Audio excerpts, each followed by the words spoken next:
제9강 10강 초기 이단들입니다. 이단에 대해서 오늘 할 건데요. 이제 이단이니까 좀 부정적인 거잖아요. 그죠? 교회사에서 부정적인 걸 계속 하다 보면 전에 박해할 때처럼 마음이 좀 무겁고 부담스러울 수 있는데, 그럼에도 불구하고 그러한 이단의 내용들을 통해서 무엇이 진리인지 또 무엇이 참된 신앙인지를 더 선명하게 우리가 알 수 있을 것입니다. 이 시간, 그러한 시간들이 될 수 있기를 간절히 바라고요. 들어가도록 하겠습니다. 먼저 이단이 출현하게 된 배경이 있겠죠. 이제 사도들의 죽음 이후에 2세기부터는 사도들의 신앙이 다양하게 표현되고 실행됐거든요. 그러한 과정에서 오리지널 신앙, 정통 신앙에서 벗어난 것들이 교회 내부에서 등장하죠. 어떤 면에서는 외부적인 박해보다 교회 안에서 일어나는 이런 이단적인 사상들이 교회를 실질적으로 더 위험에 빠뜨리는 거죠. 외부적인 박해는 오히려 그것으로 인해서 교회가 더 단단해지고 더 신앙을 온전하게 표출할 수 있는 데 반해서 기독교의 가장 기본 진리인 기독교의 사상들을 흐트린다든지 왜곡한다든지 비트는 경우는 오히려 교회가 무너지기 더 쉬운 그런 위기라는 것을 우리가 좀 이해할 필요가 있습니다. 그래서 2세기 때는 이런 외부적인 도전뿐만 아니라 교회 안에서 사도들이 가르친 그 신앙에서 벗어난 내용들이 이제 활동하고 또 활개를 치는 그런 도전들이 교회 내에 있었습니다. 디모데전서 1장 8절에 보시면 이런 말씀이 있습니다. 아들 디모데야, 내가 너에게 이 교훈으로서 명하노니 전에 너를 지도한 예언을 따라. 이게 이제 사도 바울이 디모데에게 가르쳐 준 사도들의 가르침이죠. 그 예언을 따라 그것으로 선한 싸움을 싸우며 믿음과 착한 양심을 가지라. 어떤 이들은 이 양심을 버렸고 그 믿음에 관하여는 파선하였느니라. 그 가운데 후메네와 알렉산더가 있으니 내가 사탄에게 내준 것은 그들로 훈계를 받아 신성을 모독하지 못하게 하려 함이라. 성경에는 보면, 신약 성경에는 벌써 이때부터 이런 거짓 가르침, 이단들, 이단 사상들에 대해서 아주 강력한 경고를 주고 있습니다. 빌립보서 3장 2절 같은 경우에도 개들을 삼가고 행악하는 자들을 삼가고 몸을 상해하는 일을 삼가라, 이렇게 말하고 있죠. 이처럼 신약 성경에서는 벌써부터 이단 사상들에 대해서 교회가 싸우고 잘 대처할 것을 이전부터 이미 말씀하셨죠. 그러한 경고를 가지고 속사도를 지나서 2세기 때 하나님의 교회는 이단들과 싸워 나가기 시작했다는 것을 우리가 조금 잘 이해하고 그 다음 나아가야겠습니다. 여러분, 정통신앙이라는 무엇일까요? 이단이 있으면 정통이 있겠죠. 간단하게 정통에 대해서 정의를 하면 진리임과 동시에 기준이 되는 것이 정통이죠. 성경의 진리와 성경의 기준에 부합하는 신앙이 정통이라고 우리가 정의할 수 있습니다. 좀 더 구체적으로 말하면 예수 그리스도를 어떻게 보느냐가 정통과 이단을 가르는 기준이 돼요. 육체로 오신 예수 그리스도에 대한 교리가 결국에는 삼위일체 교리로 연결되고, 구원론에 대해서도 연결되고, 종말에 대한 교리, 성령에 대한 교리, 이런 교리들과 다 연결되어 있거든요. 그래서 예수 그리스도의 성육신과 그분이 하나님의 아들이라는 이 그리스도에 대한 교리가 틀어지면 다른 교리들도 같이 틀어져요. 그러면서 이단의 사상들이 다양한 형태로 나타나거든요. 여기서 주목할 것은 무엇이냐면 예수 그리스도에 대한 교리가 정통과 이단을 가르는 굉장히 중요한 뿌리에 해당하는 그런 내용이다. 이것을 알고 그 다음 넘어가도록 하겠습니다. 그 다음에 중요한 건 뭐냐면 용어 정리를 좀 하고 넘어가야 돼요. 우리가 아무나 되고 너 이단이야, 아니면 저 교회는 이단이야, 이렇게 말하는 것은 되게 위험할 수 있거든요. 그래서 이단이라는 부분에 대해서 세 가지 정도의 용어를 정리를 해야 됩니다. 첫 번째는 이단 성에 대한 내용이거든요. 영어로는 heretical이라고 해서 이 자체가 이단이 아니라 기독교의 기본 진리를 왜곡시키는 어떤 성향, 성격 그런 것들을 말하죠. 어 이 이단성의 경우에는 지금 현재 교회 신자들 가운데 얼마든지 있을 수 있어요. 우리 교회도 예외는 아닐 겁니다. 우리 교회 교우분들이 다 동일한 신앙 고백 가운데 있는 것 같지만 그 각 개인이 가지고 있는 신앙의 형태 중에는 분명히 기독교의 기본 진리에서 벗어난 그런 믿음의 내용을 가지고 있거나 또 믿고 있는 분들이 있을 수 있어요. 그래서 이단성이라는 것은 어떤 이단에게만 있는 것이 아니라 기존의 교회 신자들 가운데도 얼마든지 충분히 있을 수 있다라는 것을 우리가 기억해야겠죠. 그래서 정통 신앙 교리에 대해서 무지하거나 잘못 알고 있으면 얼마든지 이단성을 지닐 수 있죠. 정통 신앙이 뭔지 모르면 내가 가지고 있는 신앙이 정말 정통인지 어떻게 구별할 수 있겠습니까? 그죠? 그래서 대부분 현재 교회 신자들 가운데 있는 이단성은 정통 신앙에 대한 무지나 잘못 알고 있는 것에 근거한다라고 보아야 합니다. 그다음에 용어는 이단이에요. 그러니까 실제로 우리가 정통과 이단이라고 할 때 부르는 것인데 영어로는 heresy. 이거 발음이 맞는지는 모르겠는데 예. Herui. 실제로 이단성이 있다는 것만으로 이단으로 규정은 할 수 없지만 그러한 이단성을 가진 자들이 모여서 팔을 뭐 정당처럼 파당을 짓게 되면 그때 그 파당을 가리켜서 이단이라고 규정합니다. 이단이라는 말 자체가 바로 파당이라는 뜻이 있잖아요. 그래서 이단성을 가진 사람들이 모여서 어떤 특정한 팔을 만들면 그리고 당을 지으면 그것이 바로 이단이다. 이렇게 규정할 수 있습니다. 그리고 그러한 파당 안에 있는 개개인을 이단자라고 우리가 정의할 수 있습니다. 구별하시겠죠? 이단성이 있다는 것, 이단, 그리고 그 안에 있는 이단자. 이렇게 세 가지 정도로 우리가 이단에 대한 용어를 잘 구별해서 부르고 또 이해할 필요가 있습니다.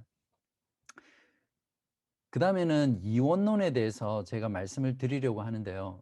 왜 이원론을 우리가 공부를 해야 되냐면 실제로 초기 교회 가운데 나타났던 이단들이나 중세 교회나 또 종교개혁 시대나 지금 현대 기독교 안에 있는 이단들의 그 근본적인 뿌리가 바로 이 이원론 속에 있어요. 그리스 철학이 이원론을 가르치고 또 그 안에 그러한 사상들이 있잖아요. 여러분 잘 아시겠지만 소크라테스의 제자가 플라톤이고 플라톤의 제자가 아리스토텔레스인데 바로 이 그리스 철학의 3대 사람의 사상들이 기독교 안에 들어와서 기독교 안의 사상과 또 신학들을 많이 변질시키는 그런 내용들이 있습니다. 그래서 이원론을 이제 먼저 다루고 이단에 대해서 들어갈 건데요. 이원론이라는 것은 말 그대로 이원론이잖아요. 그러니까 두 가지예요. 물질과 육체를 부패하고 악한 것으로 봐요. 그에 반해서 영은 비록 육체에 갇혀 있지만 원래는 순수하고 신적인 그런 성질을 드러내주는 선한 것이다라고 구별하는 겁니다. 그러니까 육체와 물질 그리고 영적인 것을 이렇게 둘로 쪼개는 거죠. 이제 이것이 이원론의 기본적인 골격이에요. 그렇기 때문에 육체와 물질을 천한 것으로 악한 것으로 보는 사고는 어떻게 이어지겠어요? 예수 그리스도께서 어떤 몸을 입고 오셨죠? 인간으로 오셨잖아요. 그러니까 영적인 것은 거룩하고 고귀하고 선한 것이라고 믿고 있는 반면에 육체적인 것을 악한 것으로 보기 때문에 예수 그리스도가 육체를 입고 오시는 것 자체가 용납이 안 되는 거죠. 그리고 그 예수께서 오셔서 인간처럼 고통을 당하고 죽으셨다는 사실을 그리스 철학의 사상을 갖고 있는 당시 사회에서는 받아들일 수 없는 개념이죠. 그래서 이 이원론의 문제를 해결하기 위해서 나름대로 솔루션을 낸 것들이 결국 이단 사상이 돼요. 요한일서 1장 1절에 보면 태초부터 있는 생명의 말씀에 관하여는 태초부터 있는 생명의 말씀이 성자 하나님이죠. 하나님께서 천지를 창조하실 때 말씀과 지혜로 창조하시는데 그때는 육신을 입고 있는 성자 하나님이 아니시죠. 그 하나님이 그다음에 우리가 들은 바요 눈으로 본 바요 자세히 보고 우리의 손으로 만진 바라 그렇게 했으니까 하나님이 육신을 입고 오셔서 제자들이 그 하나님을 눈으로 보고 듣고 만졌다 이렇게 증언하고 있거든요. 이것이 받아들여지지 않는 겁니다. 하나님이신 그분이 어떻게 악한 인간이 될 수 있나? 이제 이러한 사상들이 성경의 진리가 그 당시 그리스 철학에 깊이 젖어 있는 당대 사람들에게 복음을 받아들이는 데 있어서 큰 장애물이 됩니다. 그래서 이것을 해결하기 위해서 두 가지 사상이 나오는데요. 하나는 가현설이라는 거고요. 하나는 양자론 이렇게 두 가지입니다. 지금은 그냥 그 용어만 들으시고 익숙해지면 되고요. 하나하나 설명을 해 드리겠습니다. 먼저 그리스도의 성육신을 받아들이지 못해서 제안한 해결책 첫 번째가 가연설이라는 건데요. 쉽게 말하면 가짜 뒤에다가 상자를 붙여 보세요. 여러분 가상현실 아시죠? 실제 현실이 아닌데 진짜처럼 그렇게 경험하는 게 가상현실이잖아요. 영어로 도세티즘이라고 그렇게 부르거든요. 그리스 말로 도케오라는 게 무슨 뜻이냐면 생각한다, 뭐뭐처럼 보인다, 뭐뭐 같다 이런 뜻이에요. 그래서 예수님은 실제로는 하나님이신데 육신을 입고 인간이 되신 게 아니라 인간처럼 보인다 이렇게 주장하는 거예요. 즉 진짜 현실이 아니라 가상 현실이라는 거죠. 그래서 이것을 도세티즘 뭐뭐처럼 보인다 가현설이라고 그렇게 부릅니다. 신학자들이. 쉽죠, 여러분? 네. 그래서 예수님이 십자가에 고통당하신 것은 실제 하나님이 인간이 되셔서 고통을 당하시고 죽으신 것이 아니라 예수님이라는 어떤 유령 또는 망령이 받은 거예요. 실제 육체로 오신 예수님이 아니라 예수님의 어떤 망령, 팬텀이 받은 것이다 이렇게 주장해요. 당시에 150년경 이후에 쓰여진 베드로 복음서라는 게 있거든요. 그 베드로 복음서가 이런 내용들을 사상들을 지지합니다. 여기서 주목할 게 뭐냐면 이런 가연설 같은 이단 사상들이 교회 밖에 있었던 게 아니라 기독교 교회 내에서 어떤 받아들이기 어려운 기독교의 진리를 타협하고 이해할 수 있는 것으로 현실의 것으로 맞추면서 일어났던 내용이라는 거죠. 그래서 이런 베드로 복음서 같은 것들이 당시에 많이 읽히고 또 그걸 추종했죠. 물론 이것은 성경 안에 들어오는 게 아니라 외경으로 들어가죠. 그래서 이레니우스에 의해서 이러한 가현설은 반박당했습니다. 지난주에 했죠. 그래서 예수는 참된 인간으로 태어나셨고 먹고 마셨으며 박해받으시고 고통당하셨고 죽으셨다라고 반박을 했습니다. 사도신경의 내용에도 보면 예수 그리스도께서 본디오 빌라도에게 고난을 받으셨다라는 내용이 들어간 게 뭐냐면 예수 그리스도가 고난받고 십자가에 죽으신 것은 어떤 영이 받은 것이 아니라 실제 역사 속에 하나님이 침투해 오셔서 육신의 몸으로 고통당하시고 실제로 죽으셨다라는 역사적 사실을 믿음의 내용으로 입증하기 위해서 그 내용이 들어있거든요. 자, 그 다음에 가연설이 첫 번째 해결책이라면 이제 두 번째 해결책으로 양자론이라는 게 있습니다. 양자론은 여러분 왜 내 어떤 핏줄이 아닌데 그러니까 자녀를 낳지 못할 때 입양할 때 양자로 삼는다 그렇게 말하잖아요. 그죠? 거기에서 나오는 그 말입니다. 영어로는 adoptionism이라고 불러요. 그러니까 양자로 삼는 거예요. 그래서 예수 그리스도에 대한 그런 그 육신으로 오신 것을 해결하기 위해서 이 양자론으로 설명하는데요. 어, 특별히 예수를 예외적인 특별한 인간으로 봅니다. 그래서 예수님과 그리스도를 이원론처럼 나눕니다. 영원하신 그리스도가 이분은 하나님이죠. 예수라는 사람이 세례를 받을 때 내려오는 거예요. 그래서 그때 예수라는 사람에게 그를 메시아로 선택하는 겁니다. 즉 양자로 삼으시는 거죠. 그렇게 했다가 이 예수가 십자가의 고난을 받기 전에 다시 그리스도는 원래 계셨던 영원한 곳으로 돌아갔다라고 주장하는 겁니다. 되게 설득력 있고 그럴듯해 보이죠. 당시에 육신은 악한 것이라고 보고 있던 그런 이원론 사상을 가지고 있던 사람들에게 이러한 주장은 굉장히 설득력 있고 복음과, 그러니까 자기들이 받아들일 수 없는 그런 철학적 복음과 철학적 사상을 조화시킬 수 있는 내용들이었죠. 역시 이러한 사상들 역시 히브리 복음이나 나사렛 복음서라는 게 있어요. 외경인데 이러한 것들에서 바로 이 양자론을 지지하고 있습니다. 이러한 사상을 주장하는 자들은 바울의 서신서를 거부했고요. 이 사상은 3세기 내내 영향력 있는 그룹으로 기독교회 안에 남아 있었습니다. 이제 이것을 지난 시간에 교부였던 이레니우스가 예수님의 선제성으로 이것을 반박합니다. 예수님의 선제성이라는 것은 무엇이냐면 예수님께서는 창조 이전에도 영원토록 하나님과 존재하셨다라는 것을 말하거든요. 그것으로 영원한 그리스도가 예수라는 사람에게 세례 때 임했다가 다시 십자가 고난전에 돌아갔다라는 그 사상이 잘못되었음을 반박했습니다. 자, 이제 대표적인 2세기에서 3세기 초에 있었던 초기 이단들에 대해서 이제 공부를 해보겠습니다. 여기까지는 모든 이단 사상들의 뿌리가 되었던 이원론, 그리고 이원론의 문제 때문에 그리스도, 육체로 오신 그리스도를 받아들일 수 없어서 그것을 해결하기 위한 두 가지 주장들에 대해서 다루어 봤거든요. 그러면 여기까지가 이제 앞으로 이단을 이해하는 기초 작업을 한 겁니다. 마치 구구단을 외운 것처럼 이 두 가지 내용을 아셔야 앞으로 계속해서 나오는 이단 사상들에 대해서 이해할 수 있거든요. 여러분 이해하셨죠? 두 가지 가연설, 양자론 두 가지. 자, 그다음 넘어가겠습니다. 에비온파라는 이단이 있는데요. 이것은 그냥 넘어갈게요. 첫 번째, 영지주의입니다.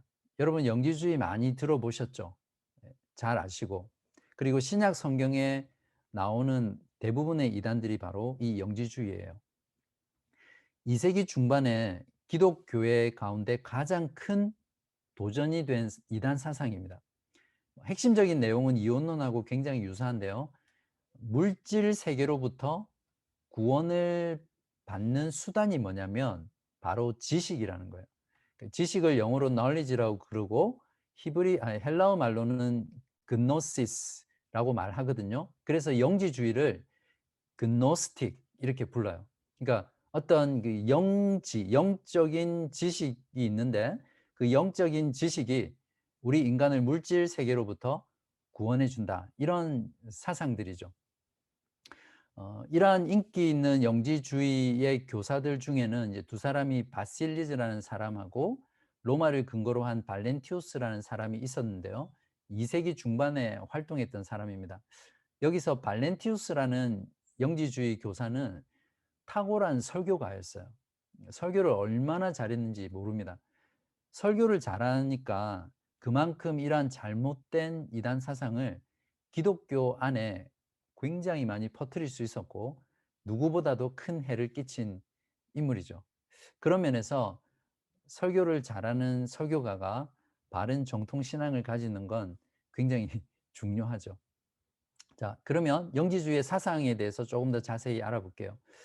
영지주의 사상은 급진적인 이원론이라고 이해를 하시면 되고요.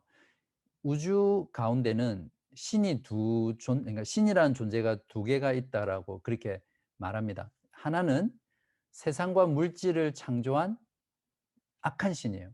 왜냐하면 물질과 육체는 악한 거니까 그것을 창조한 신은 당연히 악하겠죠. 또 다른 하나의 신은 천상의 세계를 만든 신이기 때문에 그 신은 선한 신입니다. 그래서 물질 세계와 인간을 창조한 그 신을 보통 데미우르고스라고 그렇게 부르고요.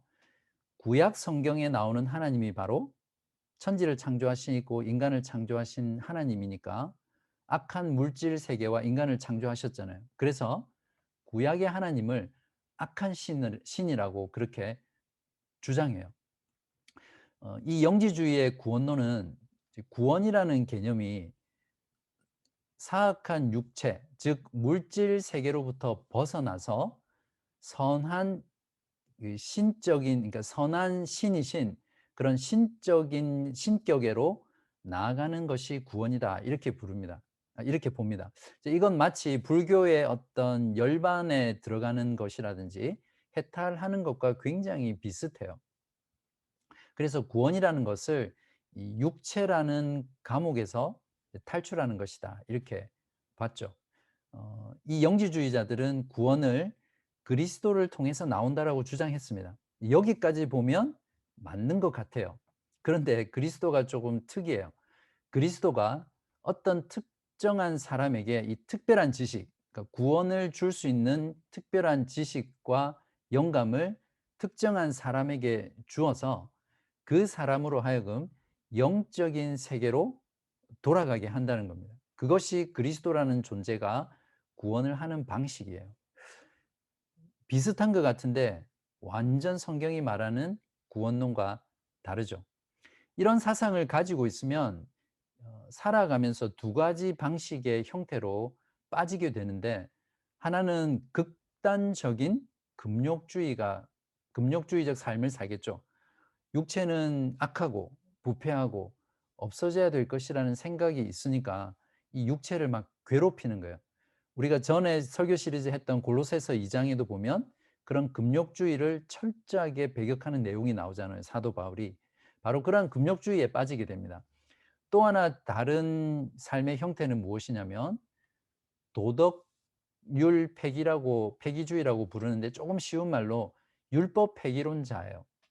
육체는 악하고 영혼만이 선하고 순결하기 때문에 내 육체를 마음대로 해도 되는 거예요. 그래서 그러면 어떻게 살게 될까요? 극단적인 방종한 생활을 하겠죠. 그리고 육체적인 쾌락을 추구하면서 살아가게 됩니다. 그러니까 나중에 중세 이후에 나오는, 종교개혁 이후에 또 나오는 사상 중에 금욕주의라든지 쾌락주의 같은 사상들은 다 이런 영지주의, 이원론의 뿌리를 두고 있다는 것을 우리가 쉽게 이해할 수 있죠.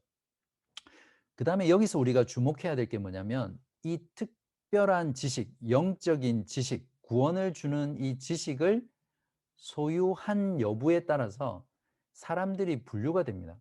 이것을 엘리트주의라고 부르는데, 영지주의는 바로 이런 영적인 엘리트주의를 만들어서 사람들을 계층화시키는 그런 가르침을 주고 있어요. 인간을 세 가지 단계로 분류를 하고 있는데, 가장 낮은 사람은 구원받을 수 있는 희망이 전혀 없는 어떤 동물적인 인간들로 분류를 해요. 그래서 이것을 이제 이 부류의 사람들을 믿음이 없는 자다. 그래서 아피스토아, 피스토는 믿는다라는 뜻인데 아는 없다라는 뜻이거든요. 그래서 아피스토이라고 불러요. 믿음이 없는 자로 분류하죠. 가장 소망 없고 낮은 자. 그 다음 단계 상위의 인간을 어떻게 부르냐면 푸슈, 그냥 이름만 아시면 돼요. 그냥 푸슈키코이라고 부르는데요. 어, 동물적인 인간이기는 하지만 신앙을 가지고 구원을 받을 가능성이 있는 부류로 이렇게 분류합니다. 그리고 마지막은 신앙이 아니라 어떤 사색을 통해서 마침내 진리를 깨달아서 구원받는 그런 부류의 사람들을 영적인 인간들, 영적인 존재라고 부릅니다. 그래서 우리가 성령을 보통 헬라 말로 푸뉴마 이렇게 부르잖아요. 그게 영이라는 뜻인데 이 부류의 사람을 푸뉴마티코이 이렇게 불러요. 그러니까 영적인 엘리트주의를 만들어서 인간의 계층을 철저하게 구별시키는 거죠. 이제 이게 나중에 제가 뒷부분에서 오늘날 현대 교회 안에 그대로 들어와 있어요. 그때 제가 좀 더 부연해서 설명을 드릴게요. 이 영지주의는 그리스도에 관해서 아까 설명드렸던 가현설을 믿고 있습니다. 그리스도가 육체로 올 수 없죠, 이런 사상은. 그래서 성경은 이러한 영지주의에 대해서 계속해서 경고를 하고 있습니다. 제가 한 구절만 보여드릴게요.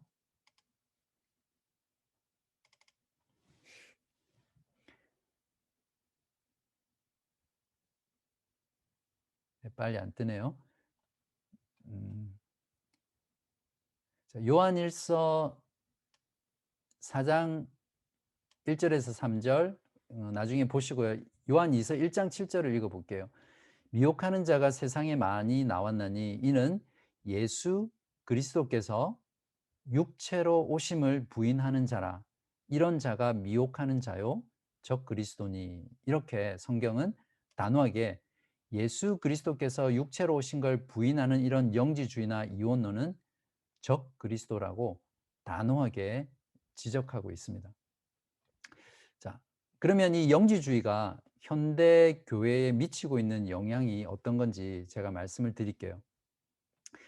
조금 전에도 설명을 드렸지만 영지라는 것은 어떤 우리의 지성적인 이해를 넘어서 지성 너머에 있는 실제에 대한 통찰력을 말하거든요. 그렇기 때문에 아무나 알 수 없고 신비하고 베일에 가려져 있는 그런 지식이에요. 그래서 이러한 신비한 영역에서 오는 어떤 신적인 존재의 스파크, 섬광이라고 부르고요. 또는 씨앗, 시드라고 부르는데 그러한 것이 악한 물질 세계에 주어졌는데 특별히 인간의 몸 안에 그러한 스파크와 씨앗이 갇혀 있다라고 말을 합니다. 그래서 내 안에 바로 이런 신적인 섬광, 씨앗이 있는 거예요. 근데 그게 악한 육체 가운데 갇혀져 있기 때문에 그것을 깨워야 되는데 그것을 깨우는 것이 뭐냐면 바로 이 영적인 지식, 신비한 지식이라는 거죠. 여러분 혹시 토니 로빈스의 내 안에 잠든 거인을 깨워라 이런 자기계발서 읽어보신 적 있으세요? 뭐 시크릿 같은 그런 거 혹시 많이 들어보셨죠? 요즘 세상 사람들의 자기 계발의 핵심적인 사상이 뭐냐면 바로 내 안에 있는 그런 신적인 능력, 또 신적인 그 재능 이런 것들을 잠자고 있는데 특별한 그러한 지식을 통해서 깨우치라는 거죠. 그러면 당신도 이 땅에서 성공하고 자아를 성취하면서 살 수 있다. 이렇게 가르쳐요. 저도 한때 이런 자기 계발 성공에 빠져서 토니 로빈스 제 집에도 있습니다. 굉장히 두꺼운 책인데 읽고 또 시크릿이라는 책을 보면서 많이 공감했던 적도 있었어요. 아주 부끄러운 이야기지만 그런 지금 시대를 이끌어가는 이런 시대 정신들이 따지고 보면 바로 오래전 그리스 철학에서 나온 이런 이단 사상들 또 이방 철학들의 베이스를 두고 있다는 것을 우리가 잘 구별해야 됩니다. 그리고 이러한 영지주의는 어 요즘은 조금 잠잠한 편인 것 같은데 뉴에이지 운동 같은 것들에게 굉장히 영향을 미쳤고요. 또 기독교 안에 요즘 보시면 각종 영성 운동이 판을 치잖아요. 뭐 리처드 포스트 같은 사람들 뭐 안에 영성을 추구하는 운동이 굉장히 많아요. 그래서 뭐 말끝마다 어디에다가 영성을 붙여요. 무슨 영성 붙이는데 이러한 영성들 또한 영성 운동 또한 바로 영지주의에 뿌리를 두고 있다는 것을 우리가 잘 구별해야 됩니다. 하나의 예로 관상기도라는 거 여러분 들어보셨을 거예요. 한국에서 관상기도, 지나친 기도운동, 은사운동 이런 것들이 다 영지주의에서 나온 영향을 받은 운동이라는 것을 우리가 구별해야 되고요. 이것보다 우리 교회 가운데 신자들 가운데 깊이 부정적인 영향을 미치고 있는 게 뭐냐면 바로 성과 속을 철저히 분리하는 거예요.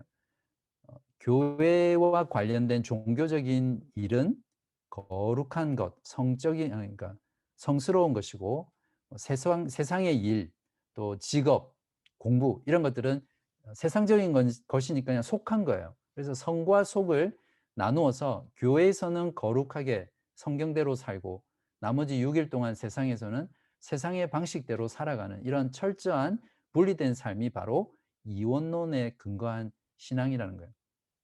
그리고 또한 목사를 저희 교회는 그런 게 전혀 없는데 많은 한국 교회에서 아직도 목사를 주의 종, 성직자라고 부르고 교회당을 성전이라고 부르잖아요. 교회 건축을 성전 건축이라고 하면서 그 자체를 굉장히 신성시하는 이런 것들이 바로 이원론의 뿌리를 두고 있는 것이고요. 그리고 목회자를 전임 사역자라고 부르는 것도 이원론의 영향에 들어있는 거라고 볼 수 있습니다. 모든 그리스도인은 하나님 앞에서 모든 삶에서, 모든 영역에서, 모든 시간 동안, 모든 마음에서 그리스도의 영광을 위해서, 그리스도의 뜻에 따라 하나님을 위해서 존재하고 살아가야 되는 전임 사역자거든요. 그런데 교회에서 사례를 받고 특별히 목사만이 어떤 하나님의 사역자다 이렇게 분리시키는 것 자체가 성과 속을 둘로 나누는 철저한 이혼론이라는 것을 우리가 잘 깨달아야 합니다. 어, 이런 내용을 들어보니까 여러분 생각에 지금 우리의 신앙생활 가운데 이런 영지주의 같은 이원론적인 사상이 굉장히 깊이 뿌리에 박혀 있다는 거 이해하시겠죠? 네, 두 번째 이단 사상은 이제 말시온주의 또는 말시온파라는 이단 사상입니다. 이건 역시 영지주의에서 나온 거예요. 말시온이라고도 하고 마르키온이라고도 부르거든요. 창시자가 누구냐면 말시온이라는 사람입니다. 소아시아 폰투스 85년에서 160년 경이니까 1세기 말에서 2세기 중반까지 살았던 사람인데 시노페라는 북해에 있는 그 지역의 감독의 아들로 태어나요. 설교자의 아들로 태어나죠. 근데 이 사람은 아버지의 가르침을 따라서 목회자가 되지 않고 선주, 배의 주인이죠. 선주가 되어서 세계 여러 곳을 여행을 합니다. 그러다가 140년경에 아버지가 심우하는 교회의 젊은 교인인 여성과 성관계를 가져요. 그래서 아버지가 심하게 질책하는데도 끝까지 회개하지 않고 있으니까 이제 아버지가 아들을 교회에서 추방시켜요. 그 추방당하고 어디로 가냐면 로마로 도망을 가거든요. 로마에 가면 자기의 죄를 모를 것이라고 판단을 했어요. 근데 아니나 다를까 로마 교회는 부유한 선주인 말시온을 기꺼이 받아줍니다. 정확한 근거를 제가 찾지는 못했는데 이걸 설명하는 역사학자가 그렇게 말하더라고요. 이제 부자이기 때문에 그가 바친 거액의 헌금을 이렇게 받고 이제 그러한 것들을 눈 감아 주고 로마 교회로 받아 주었을 것이다. 이렇게 추정을 하고 있습니다. 아무튼 이 로마 교회에 소속돼서 자신의 그런 이단적인 사상들을 발전시키고 체계화시켜요. 그러다가 144년에 로마 교회가 말시온에게 받았던 거액의 헌금을 다시 돌려주고 이제 설득을 합니다. 폴리캅도 그 중에 하나인데 거짓 가르침에서 돌이키도록 계속해서 설득했지만 결국 말시온은 설득에 굴복하지 않고 로마 교회에서 출교를 당하죠. 그러나 출교를 당한 이후에 이탈리아와 소아시아에서 선교 사업을 시작하게 되고요. 이것이 큰 성공을 거둡니다. 바로 그러한 성공 때문에 서방 지역에서는 4세기까지, 동방 지역에서는 6세기까지 바로 이 말시온이 기독교회 안에서 많이 이단적 사상으로 교회를 괴롭혔던 사상입니다. 그러니까 대단하죠. 이런 말시온의 사상을 우리가 이해할 필요가 있는데 아이러니하게도 말시온이라는 사람이 최초로 신약 성경의 정경에 대해서 말했습니다. 이 정경이 뭐냐면 수많은 사도 12사도들 중에 성경을 쓴 사람도 있고 쓰지 않은 사람도 있고 또 사도들 중에서도 경건한 서적들을 많이 썼죠.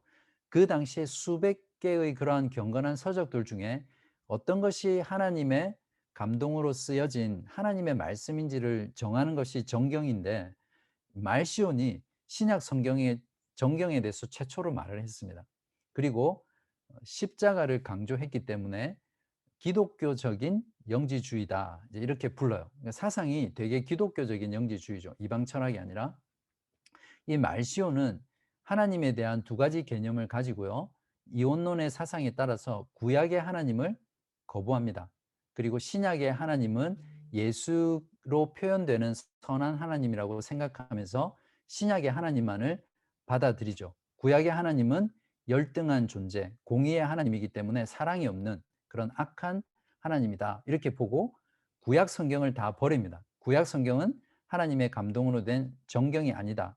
라고 하면서 구약 성경을 다 버리고요. 신약 복음서 중에는 누가복음만 인정을 합니다. 누가복음 중에서도 동정녀의 탄생이라든지 기적 같은 것을 제거해 버리죠. 그리고 바울 서신 중에서도 10개만 성경으로 채택을 해요. 물론 동일하게 예수 그리스도에 대해서는 가현설, 예수님이 실제로 육체로 온 게 아니라 어떤 환영이나 유령처럼 보인 것이다 라는 가현설을 그리스도에 대한 교리로 받아들였습니다. 계속해서 영지주의에 뿌리를 두고 있는 것을 볼 수 있죠.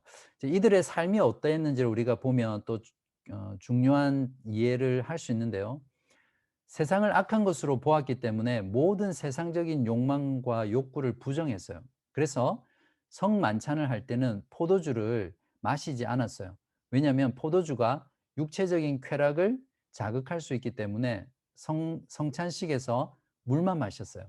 그리고 일체의 성적인 접촉을 금지했고 부부간의 성관계도 막았습니다. 어, 그래서 이 말시온주의자들은 선한 영혼이 악한 육체로부터 이탈하는 것이 구원이라고 보았기 때문에 여기에서 영혼 멸절설이라는 게 나와요. 나중에 종교개혁 때 다루겠지만 제세례파라는 파가 있거든요.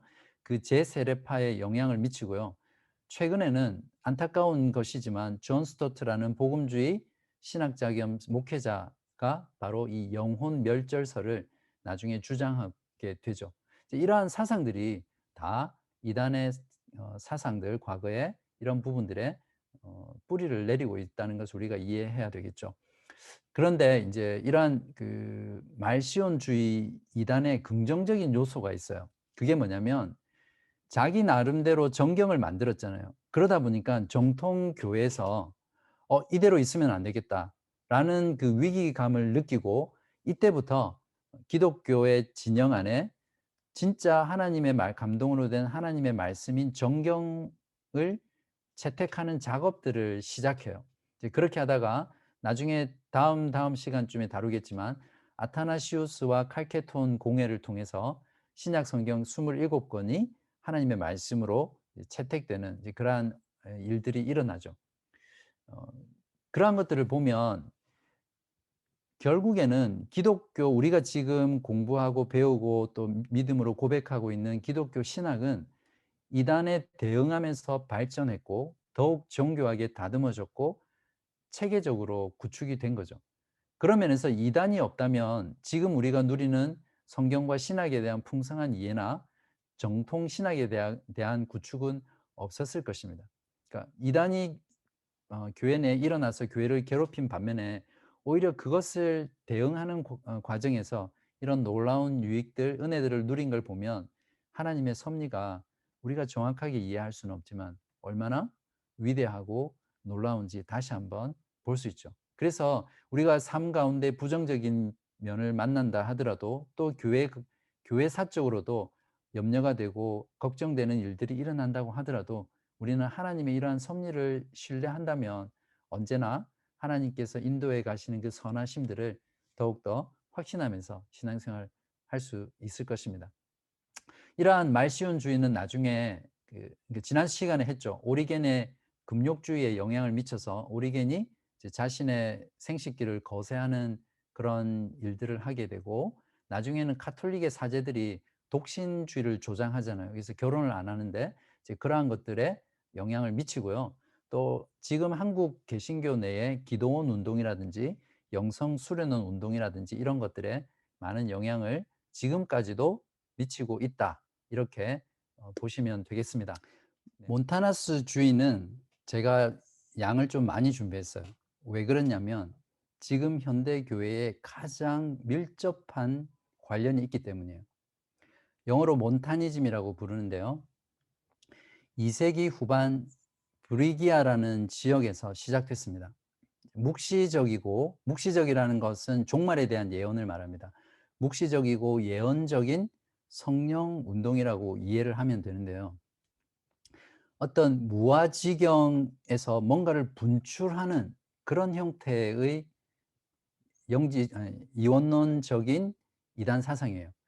이게 어떻게 시작됐냐면 몬타누스라는 사람이 어느 날 세례를 받고 조금 있다가 갑자기 영적인 황홀경에 빠져요. 그때 방언을 하거든요. 방언을 하다가 방언을 그치고 정상적으로 말을 하면서 이제 이렇게 말하는 거예요. 자신이 성령의 선지자다. 이렇게 스스로 부르는 거예요. 그때부터 몬타누스주의가 본격적으로 시작되거든요.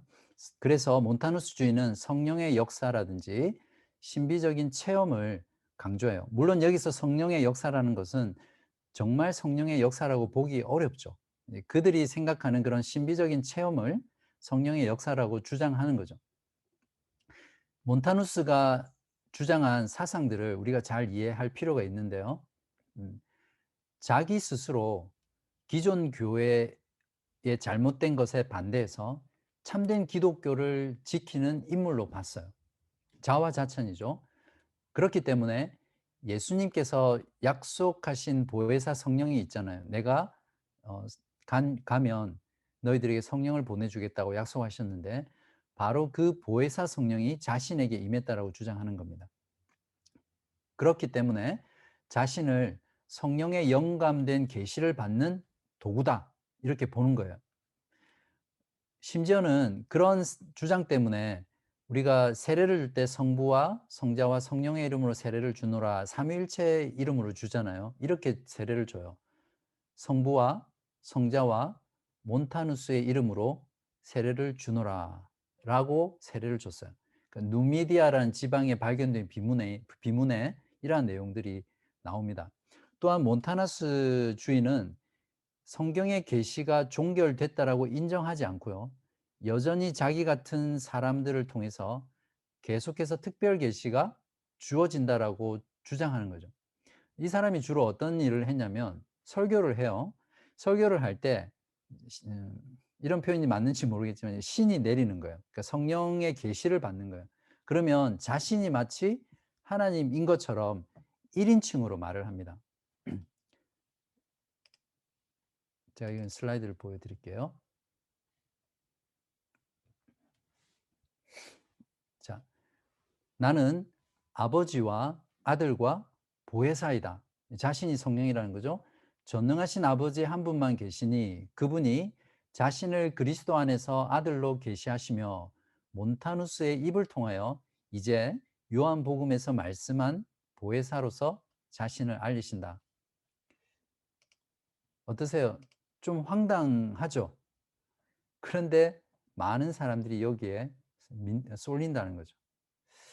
음, 눈치채신 분은 아시겠지만 지금 몬타노스가 주장하는 주장이나 신학적인 사상들은 오늘날 신사도 계열의 목사들이나 교회들에서 주장하는 것과 굉장히 유사합니다. 조금 뒤에서 더 자세히 다루 드릴게요. 혹시 여러분이 뭐 어디서 듣든 모르겠지만 설교 중에 몬타누스처럼 자신이 계시를 받았다라고 말을 하거나 방언을 하고 또 조금 있다가 자신이 그러니까 방언을 통역하고 예언을 한다든지 그리고 설교의 말투가 1인칭으로 하면 그 사람은 100% 이단이에요. 주로 이단 교주들이 그렇게 많이 하는데 혹시 여러분이 그런 설교를 들었거나 유튜브에서 봤다면 바로 몬타누스 자들이 하고 있는 행태랑 똑같은 거라고 보시면 돼요. 결코 새로운 것이 아닙니다. 그리고 이 몬타누스는 두 명의 여선지자를 대동했거든요. 이름이 브리스가와 막시밀라예요. 이것도 신사도에서 여선지자라는 것을 직분을 주고 예언 운동을 하게 하는 것과 동일해요. 몬타누스와 함께 부르기아에서 이 예언자들은 무엇을 예언했냐면 새 예루살렘이 도래할 것이다. 부르기아라는 시골의 작은 촌에 어떤 지명이 있는데요. 그곳에 새 예루살렘이 도래할 것이다라고 예언하죠. 신사도 관련 단체 중 인터콥이라는 데가 있어요. 얼마 전에 집단 코로나 감염자로 무리를 일으켰던 그 단체죠. 그 대표가 최바울 선교사인데 그들이 주장하는 내용이 뭐냐면 신사도의 신학이에요. 백투 예루살렘이라고 해서 예수님의 재림 장소가 예루살렘의 감남산이라고 주장을 합니다. 어떠세요? 너무나 유사하죠. 어, 이들 추종자들은 함께 모여서 몬타누스와 여신자에게 계시된 계시의 내용을 듣고 그것들을 마치 예수님의 말씀과 동급으로 봐요. 그리고 그것에 따라서 신앙생활을 하는 거죠. 영지주의자들은 아까 보았던 것처럼 성경에 있는 내용을 뺐죠.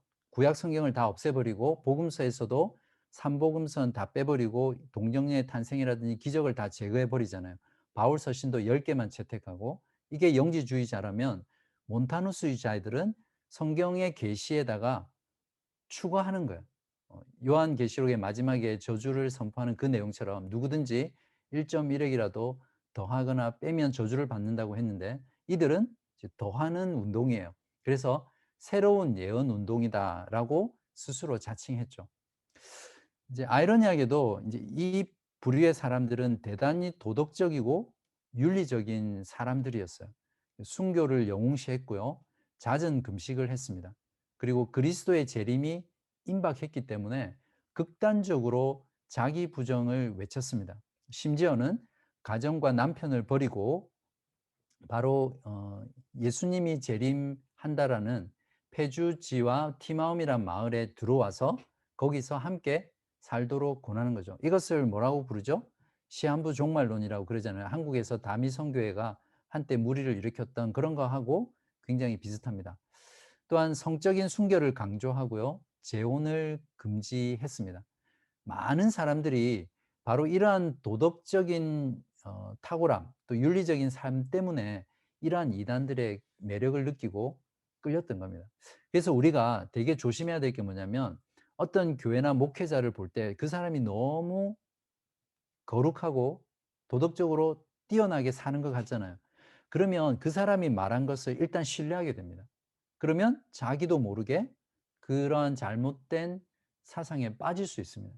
이것을 우리가 되게 주의해야 되는데, 오늘날 이단들이나 또 잘못된 이단성이 있는 교회들에 빠지는 신자들이 대체로 이러한 경로를 통해서 빠져드는 거예요.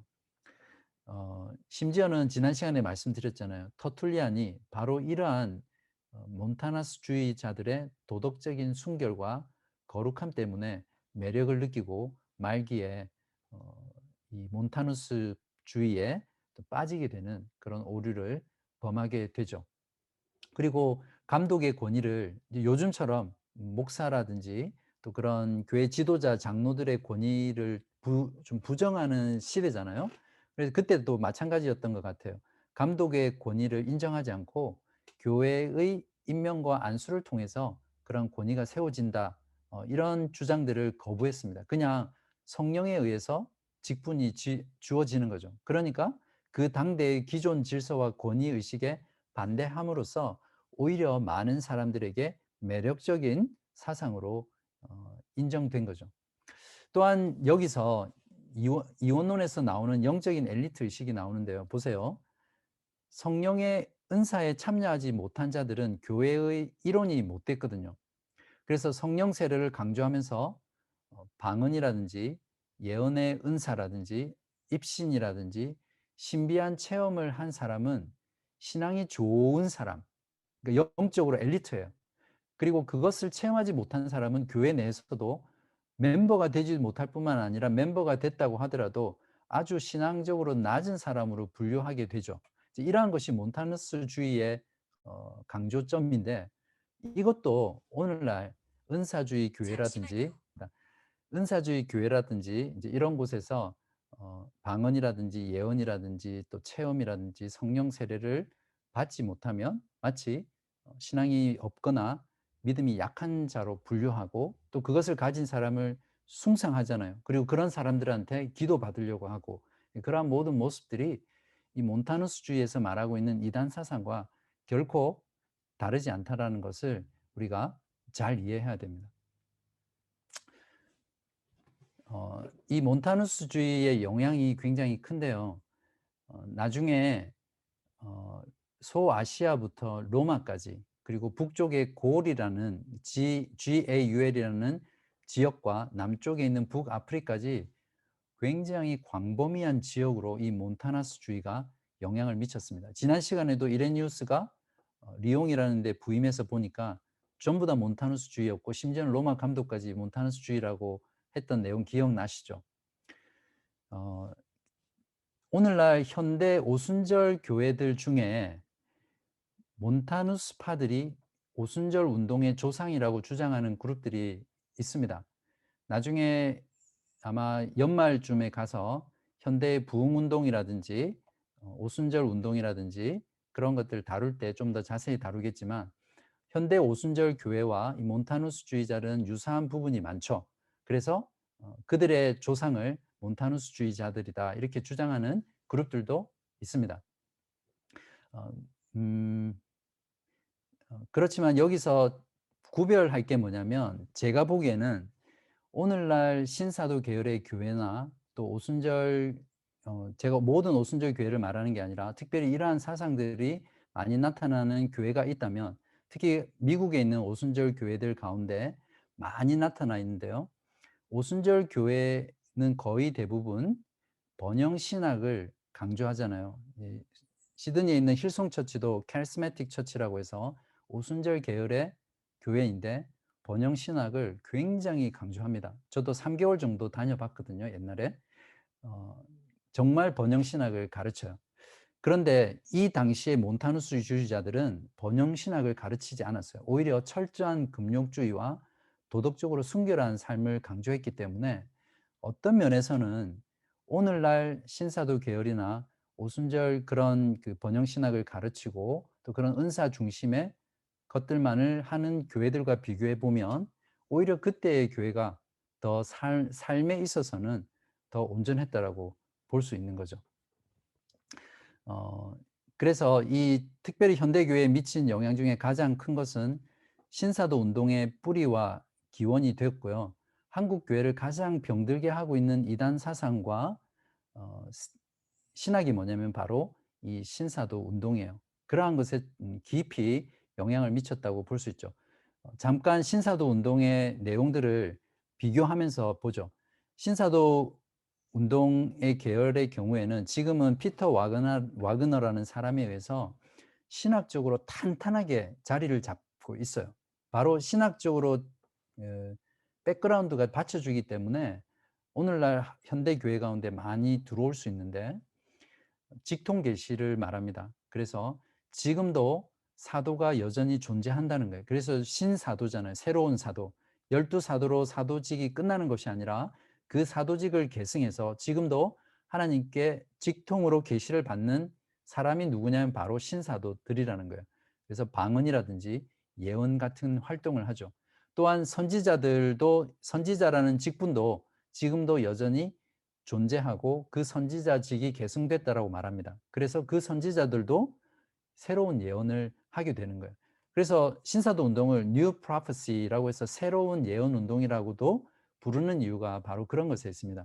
또 특징적인 것은 성령의 체험을 강조하죠.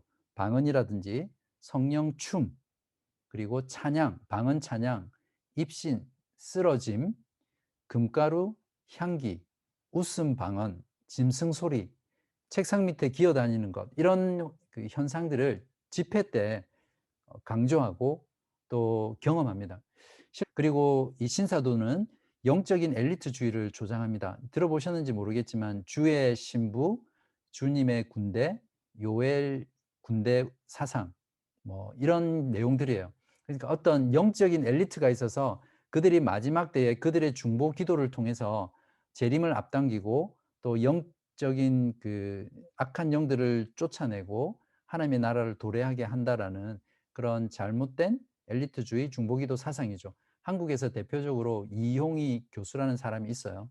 그 사람이 에스더 기도 운동을 통해서 많은 젊은이들을 미혹하는 사람들이에요. 실제로 미국이나 중국, 뉴질랜드에서도 지저스 아미 컨퍼런스라는 이름으로 그런 집회들을 해왔고 또 잘못된 성령의 기름 부음 운동 이런 것들을 했습니다. 아마 제가 이렇게 쭉 말하는 내용들이 여러분이 낯설지는 않으실 거예요. 많이 주변에서 들어보셨던 내용일 수도 있을 것 같아요. 또 이들은 아까 말했던 인터콥처럼 세대주의적인 종말론을 주장하고 백투 예루살렘이라는 기치 아래 이스라엘 회복 운동을 합니다. 그래서 어, 그 안타까운 부분이 뭐냐면 이 시드니 안에도 바로 이런 백투 예루살렘을 믿고 이스라엘 회복 운동을 위해서 중보기도 팀을 만들어서 유대인들 회당에 가서 이스라엘 회복 운동을 위해서 회복을 위해서 눈물 흘리면서 통곡하면서 기도하는 이러한 모습들은 그것이 정말 순수하게 유대인들도 어 복음을 듣고 구원을 받기를 원하는 마음에서 하는 거는 괜찮지만 이러한 사상을 배경으로 해서 이스라엘이 주께 돌아와야 주님이 오신다라는, 그리고 그 예루살렘의 감람산에 예수님이 재림한다는 사상을 가지고 그러한 중보기도 운동을 하는 것은 정말 이단성이 있는 그런 내용이기 때문에 분별하고 조심스럽게 또 대응해 나가야 됩니다.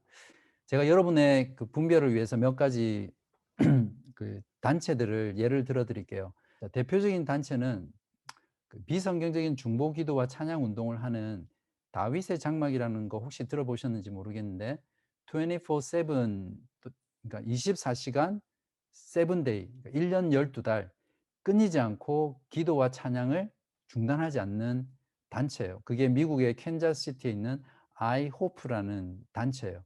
그러니까 International House of Prayer라고 해서 바로 신사도의 대표적인 운동입니다. 마이클 비클이라는 사람이 창시했고요. 그리고 인터콥 선교회의 최바울 대표. 그래서 상주의 열방 기도의 집은 한국판 아이호프라고 보시면 됩니다. 이번에 거기에서 수련회 하다가 집단적으로 1,000명 가까이 코로나 집단 감염자가 나왔죠. 그래서 사회적인 지탄을 받았고요. 그 CCC의 창시자인 빌 브라이트라는 목사와 예수 전도단의 로렌 커닝햄이 바로 신사도 신학과 신사도 운동을 같이 할 것을, 아이호프도 마찬가지고요, 서로 협의하는 그런 일들이 있었습니다. 그러니까 결국 신학적인 공유를 하는 거죠. 그리고 한국에서는 이미 이단 판정이 받았는데 최근에 정통으로 들어온 경우에요. 변승우 목사의 큰 믿음 교회 같은 거, 그다음에 온누리 교회의 송기철 장로, 김하중 장로라고 하나님의 대사라는 책 보셨을 거예요. 그리고 송만석 장로의 이스라엘 회복 운동, 그러니까 한국 이스라엘 성경연구원이라고 해서 KIBI라고 그래요. KIBI. 그리고 여러분 영화 보셨는지 모르겠지만 김종철 감독의 회복이라는 영화, 이런 부류들이 다 신사도의 신학과 신사도 운동의 계열의 교회와 선교단체와 또 사람이라고 이해하시면 돼요. 이것 말고도 한 가지가 삼위일체에 대한 이단이 있거든요. 제가 이 부분은 계속 다루면 여러분들이 힘들어 하실 것 같아요. 그래서 다음 주에 다루도록 하겠습니다. 삼위일체에 대한 이단 굉장히 중요한데요. 이 부분은 다음 주에 다루도록 하고요. 음, 자, 교훈과 적용을 좀 나누고요. 오늘 강의를 마치도록 하겠습니다. 제가 두 가지를 생각해 봤습니다. 오늘 강의를 준비하면서 제가 깨닫고 또 여러분과 나누고 도전하고 싶은 것이 두 가지가 있는데요. 첫 번째는 성경의 말씀을 하나님의 주권적 은혜에 의한 계시로 받아들이지 않고 인간의 이성이나 철학과 사고를 통해서 성경의 계시를 설명하려 하거나 이해하려는 시도를 하게 되면 그러한 문제 해결의 시도가 이단으로 빠지게 만든다는 겁니다. 지금도 마찬가지예요. 지금은 특별히 과학과 신앙을 조화시키려는 시도들이 기독교 안에 많잖아요. 어 예를 들면 유신진화론이라는 거예요. 그러니까 진화론과 창조론을 서로 충돌하잖아요. 그걸 조화시키기 위해서 만들어낸 사상이 뭐냐면 유신진화론이에요. 하나님께서 어떤 진화의 메커니즘을 창조하셔서 그다음에 그 진화의 메커니즘을 만드셨으니까 그 메커니즘에 의해서 진화를 하는 거예요. 유신진화론이죠. 이러한 사상들이 오늘날 젊은이들이나 또 과학자들이나 또 신앙과 과학을 조화시키려는 많은 기독교인들 사이에서 또 신학자들 사이에서 받아들여지고 있어요. 그걸 가르치고. 오히려 그래서 창세기에 있는 말씀을 문자적으로 이해하거나 또 그것을 어떤 신화나 상징으로 이해하지 않고 믿음으로 받아들이는 신앙인을 근본주의라든지 오히려 잘못된 신앙으로 아주 그 조롱하는 그런 시대가 바로 지금 시대예요.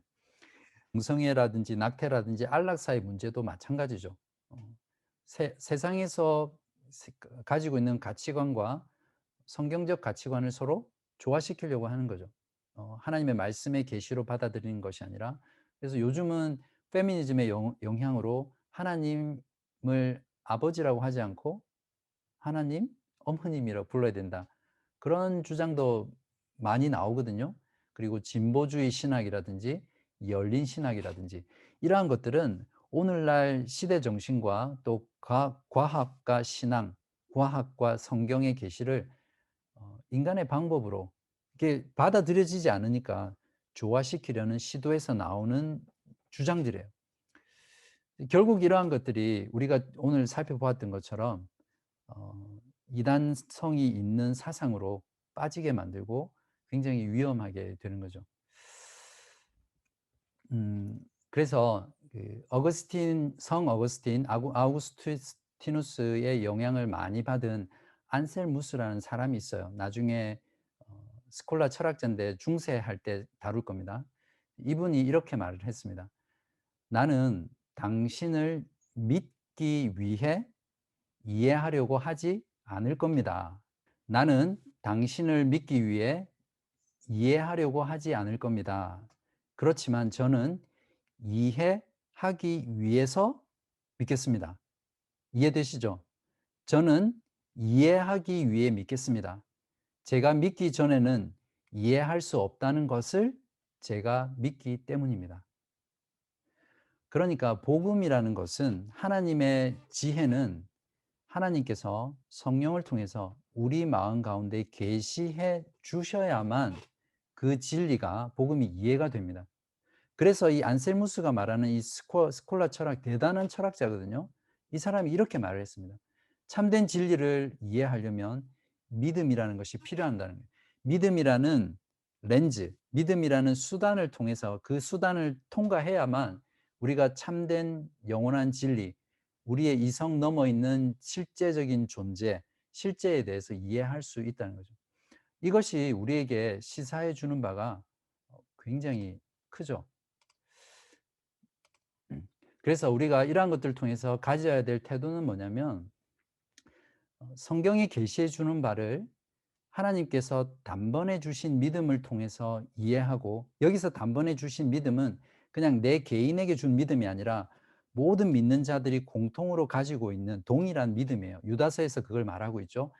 단번에 주신 믿음을 통해서 이해하고 또 이해한 것을 통해서 또 믿는 거예요.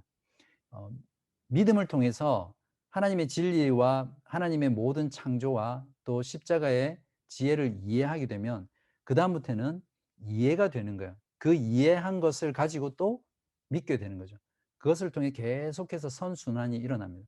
그러니까 첫 번째 출발은 바로 성령께서 복음을 들었을 때 그 복음이 우리 안에서 이해되어지고 깨달아질 수 있는 그 믿음을 통해서 주어질 때 이루어지는 거죠. 이러한 태도가 우리에게 굉장히 중요합니다. 그러면 우리가 복음을 들을 때, 말씀을 배울 때 얼마나 겸손하게, 겸허하게 하나님의 말씀 앞에 나아갈 수 있겠습니까? 그래서 성경이 말씀하는 데까지만 나아가고 성경이 침묵하는 곳에서 침묵하고 멈추는 곳에서 멈추시길 바랍니다. 요즘은 인문학과 철학의 눈으로 성경을 이해하고 신학을 설명하는 게 유행이죠. 혹시 여러분 요즘 기독교 채널 중에 어 아마 탑10 안에 들 것 같아요. 주로 난크리스찬들을 대상으로 기독교의 복음이나 주제나 뭐 그런 것들을 쭉 설명하죠. 뭐 자살에 대한 부분, 또 뭐 불신자 보고 죄인인데 회개하라고 하면 우리가 그렇게 하잖아요. 그러면 왜 죄인이라고 해야 되느냐, 뭐 이제 또 창조에 대한 부분, 진화에 대한 부분, 뭐 그런 것들을 이제 되게 맛깔스럽게 설득력 있게 논리적으로 설명을 해요. 이해할 때는 그들이 가지고 있는 그 특기, 인문학과 철학의 옷을 입혀서 복음을 설명하는 시도라고 보여집니다. 는데 죄라는 것을 우리가 성경에서 정의하는 것과 전혀 다르게 정의를 하더라고요. 그러니까 구원론이 다르고 죄론이 다르고 뭔가 그 세상 사람들에게는 되게 어필해요. 얼마나 큰 영향력이 있습니까? 그런데 그들이 전하는 그러한 가르침들은 이렇게 살짝 포장되어 있는 것 같아요. 그래서 제가 말씀드릴 것은 인문학과 철학의 눈으로 눈높이를 낮춰서 세상 사람들과 소통을 하려고 하다 보면 바로 이러한 위험에 빠질 수 있다라고 생각합니다. 조심스럽게 제가 여러분들에게 그러한 유튜브 채널을 보실 때 잘 분별해서 볼 수 있기를 바랍니다. 중요한 것은 복음이라는 것은 선포하는 것이라는 거죠. 그러니까 하나님께서 죄인을 향해 심판과 구원의 메시지를 선언하시는 거잖아요. 복음을 전하는 형식도 중요하지만 그래서 현대인들이 쉽게 받아들일 수 있도록 메시지를 각색하고 인문학과 철학 또는 문학의 옷을 입혀서 그럴듯하게 복음을 전하고 가르치면 사람들이 회심하고 돌아올 것 같지만 결코 그렇지 않습니다. 이미 우리가 지난 시간에 초대교회 교부들을 통해서 그러한 실수들을 봤잖아요. 복음은 하나님의 전적인 은혜로 인해 주권적으로 죄인의 마음에 계시되는 것이기 때문에 우리가 복음을 있는 그대로 듣고 배우고 전하고 가르치면 됩니다. 그 사람을 구원하는 것은 전적으로 하나님의 주권이고 은혜라는 것을 우리가 꼭 잊지 마셔야 됩니다. 음, 두 번째 부분은 제가 생략하도록 하겠습니다. 시간이 됐기 때문에 기회가 되면 다음에 나누도록 하고요. 안 되면 그냥 생략하도록 하겠습니다. 네, 여기까지 오늘 교회사 강의 초대교회의 초기 이단들 이원론, 영지주의, 말시온, 몬타누스주의 이렇게 네 가지 했습니다.